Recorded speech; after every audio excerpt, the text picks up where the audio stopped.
అజయ్ తన personal details ఒక సైట్లో ఎంటర్ చేస్తున్నాడు. దాన్ని గమనించిన మోహిత్ ఏం చేస్తున్నావు అని అడిగాడు. అజయ్ అతనికి వివరంగా చెప్పాడు. ఇది ఒక స్కీమ్. దాని కింద ఒకరు సబ్స్క్రిప్షన్ పొంది కొంత డబ్బును పెట్టుబడిగా పెట్టాలి. దీని ప్రోడక్ట్స్ తయారీలో మళ్ళీ పెట్టుబడిగా పెడతారు. రిటర్న్ల విషయానికి వస్తే ఈ ప్రోడక్ట్లను అమ్మడం స్టార్ట్ చేశాక కస్టమర్లకు లాభాలు రావడం స్టార్ట్ అవుతాయి. నిజం చెప్పాలంటే కస్టమర్లు ప్రతిరోజు 500 నుంచి 1000 రూపీస్ని ఆర్జిస్తున్నారు. తర్వాత అవి క్రమంగా పెరుగుతాయి. వినడానికి చాలా ఇంట్రెస్టింగ్గా ఉంది కదా. అజయ్ మోహిత్ చాలా ఆకర్షణీయంగా భావించిన ఈ స్కీమ్ నిజానికి ఒక పెద్ద ఫేక్. నిజానికి దీనిని పిరమిడ్ ఇన్వెస్ట్మెంట్ స్కీమ్ లేదా పోంజీ స్కీమ్ అంటారు. మీరు ప్రారంభంలో కొంత మొత్తాన్ని సంపాదిస్తారు, తర్వాత మరింత మంది సభ్యుల్ని యాడ్ చేయమని వాళ్ళు అడుగుతారు. ఇటువంటి స్కీమ్స్ మోసాలు తప్ప మరి ఏమీ కాదు. ఎందుకంటే కొత్త సభ్యుల్ని చేర్చినప్పుడు మాత్రమే ఇది పెరుగుతుంది. రాబడి సంగతి తర్వాత మీరు పెట్టుబడి పెట్టిన అసలు కూడా మీకు అందదు. మిమ్మల్ని మెంబర్గా చేర్చుకున్న తర్వాత అధిక రాబడితో మిమ్మల్ని ఆకర్షించిన తర్వాత రాత్రికి రాత్రే బిచానా ఎత్తేస్తారు. డైరెక్ట్ సెల్లింగ్ కన్సల్టెన్సీ సంస్థ స్ట్రాటజీ ఇండియా నివేదిక ప్రకారం 2023లో 400కి పైగా కొత్త మల్టీ లెవెల్ మార్కెటింగ్ పిరమిడ్ స్కీమ్లు స్టార్ట్ అయ్యాయి. ఇలాంటి మోసపూరిత స్కీమ్స్ను గత 5 ఏళ్లతో పోలిస్తే 2023లోనే వాటి సంఖ్య ఎక్కువగా ఉంది. ఓ నివేదిక ప్రకారం ఇలాంటి పథకాలు 4000 కంటే ఎక్కువగా అమల్లో ఉన్నాయి. ఇలాంటి కంపెనీలకు సంబంధించి స్ట్రాటజీ ఇండియా కూడా స్కామ్ అలర్ట్ జారీ చేసింది. ఈ కంపెనీల్లో మిషన్ గ్రీన్ ఇండియా, జీవన్ దాన్, ధన్ వృద్ధి, క్యాప్చా పే వంటివి ఉన్నాయి. వీటిలో చాలా వాటికి కార్యాచరణ సైట్ లేదా సంప్రదింపు వివరాలు లేవు కాబట్టి వాటిని గుర్తించడం చాలా కష్టం. వారి కార్యనిర్వహణ విధానం ఏంటి? ఈ పథకాలు మనీ సర్క్యులేషన్ నెట్వర్క్లపై ఆధారపడుతుంటాయి.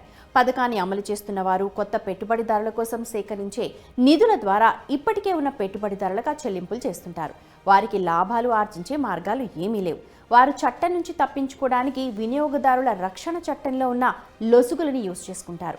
ఇటువంటి కంపెనీలు తక్కువ ఆదాయం ఉన్న వ్యక్తుల్నే టార్గెట్గా పెట్టుకుంటాయి. అధిక రాబడినిస్తామని ప్రామిస్ చేసి వారిని ఆకర్షిస్తాయి.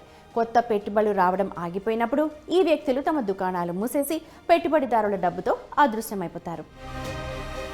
జూన్ 21, 2023 వినియోగదారు వ్యవహారాల మంత్రిత్వ శాఖ వినియోగదారుల రక్షణ నియమాలు 2021ని సవరించడానికి ఓ నోటిఫికేషన్ను జారీ చేసింది.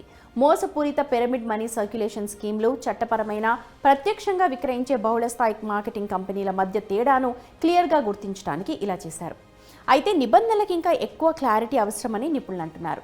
వారి ప్రకారం వినియోగదారుల రక్షణ చట్టాల విషయంలో కేంద్ర, రాష్ట్ర ప్రభుత్వాల మధ్య సమన్వయం లేదు. దీనివల్ల పిరమిడ్ స్కీమ్లను నడుపుతున్న వారు ప్రయోజనాన్ని పొందుతారు. చిట్ ఫండ్స్, పోంజీ స్కీమ్ల వంటి మోసపూరిత ఆర్థిక ఉత్పత్తులపై ప్రభుత్వం నిశితంగా దృష్టి పెట్టాలి. పోంజీ స్కీమ్లు, మల్టీలెవెల్ మార్కెటింగ్, మనీ సర్క్యులేషన్ ప్లాన్లను ఆపడానికి వినియోగదారుల రక్షణ నియమాలలోని అవకతవకలు, లోపాలను స్పష్టంగా చేయడం, సరిదిద్దడం లాంటి చర్యలు తప్పనిసరిగా తీసుకోవాలని నిపుణులు సూచిస్తున్నారు. దీనికోసం అన్ని బహుళస్థాయి మార్కెటింగ్ కార్యకలాపాలను పర్యవేక్షించే కేంద్ర కమిటీని ఏర్పాటు చేయాలి. అందుకే మీరు ఆపరేటర్ సైట్, దాని సంప్రదింపు వివరాల వంటి అతి ముఖ్యమైన సమాచారాన్ని అడగాలి. దానిని క్రాస్ చెక్ చేసుకోవాలి. వాళ్ళు ఇస్తామని చెప్పే రిటర్న్లు బాగా ఆకర్షణీయంగా ఉన్నాయని అనిపిస్తే అప్రమత్తంగా ఉండండి. ఎందుకంటే అది కేసు అవ్వచ్చు. కంపెనీ పూర్తి సమాచారం కోసం అడగండి. మీరు కూడా పరిశోధన చేయండి. మీకు ఇస్తామని చెప్పిన రాబడికి సంబంధించిన పూర్తి నివేదికను కోరండి. కానీ మరీ ముఖ్యంగా ఏ పథకంలోనూ తొందరపడి పెట్టుబడి పెట్టకండి. అటువంటి స్కీములలో పెట్టుబడి పెట్టమని మిమ్మల్ని మీ ఫ్రెండ్ లేదా రిలేటివ్స్ అడిగితే ముందుగా మీరు సొంతంగా అది కరెక్టో కాదో చెక్ చేసుకోండి. ఈ విధంగా మీరు మిమ్మల్ని, మీ ప్రియమైన వారిని మోసం నుంచి రక్షించుకోగలుగుతారు. అప్రమత్తంగా ఉండండి. మీ నిధులను సురక్షిత మార్గాల్లో మాత్రమే పెట్టుబడిగా పెట్టండి.